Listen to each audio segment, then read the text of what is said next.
I was asked if I would record an Easter message.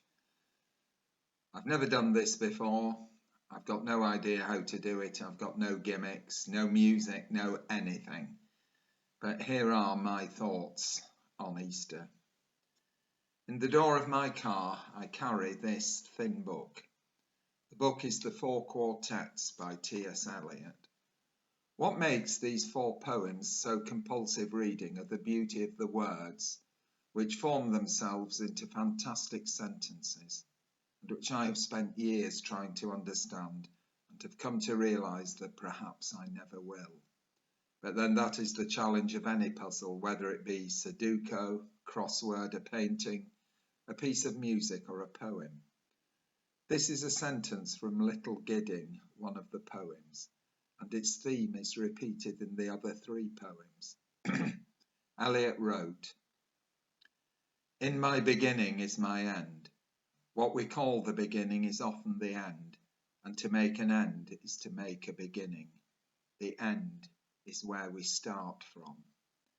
Each month, week, year, people's lives are changed forever by many different things, by birth or death, by a marriage and through new opportunities, different experiences, and through meeting with family and friends and those we get to know for the first time.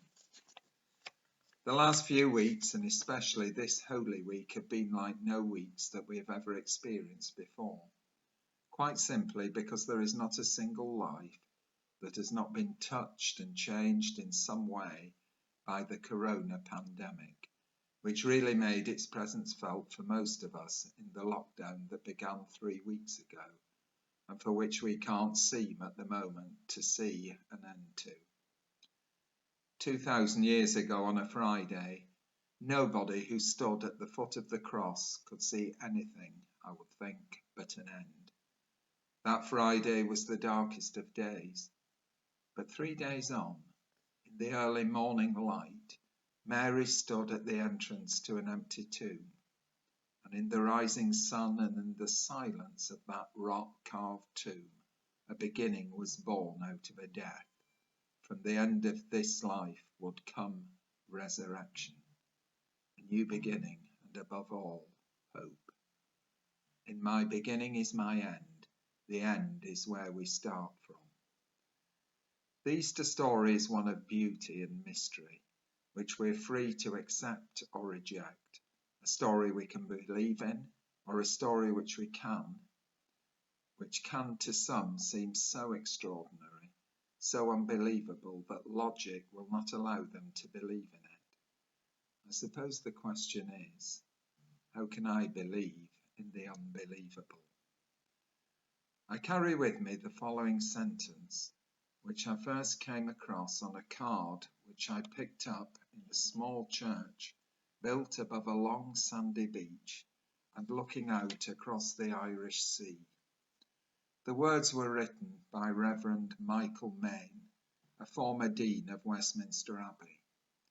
He wrote, "Perhaps we're most human, most what we're called to be, when we have one foot on the shore of what we know and the other foot in the mysterious unknown ocean. For all of us, this is the dance not of certainty, but of faith.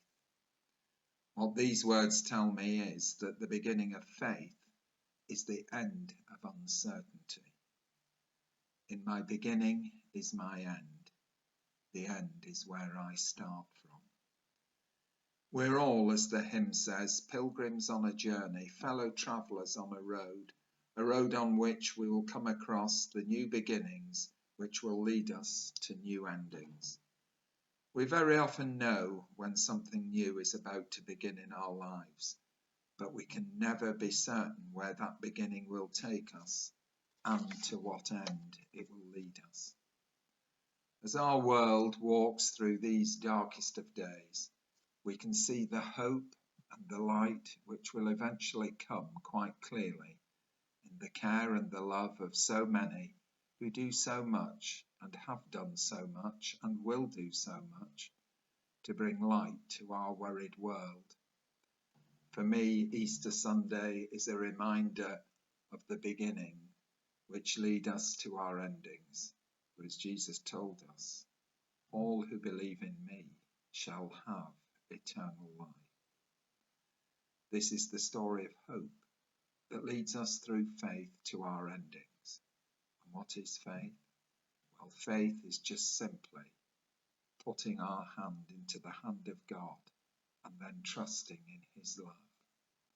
Easter is a story for all people, for all places, and for all time. This is Easter. In my beginning is my end. The end is where I start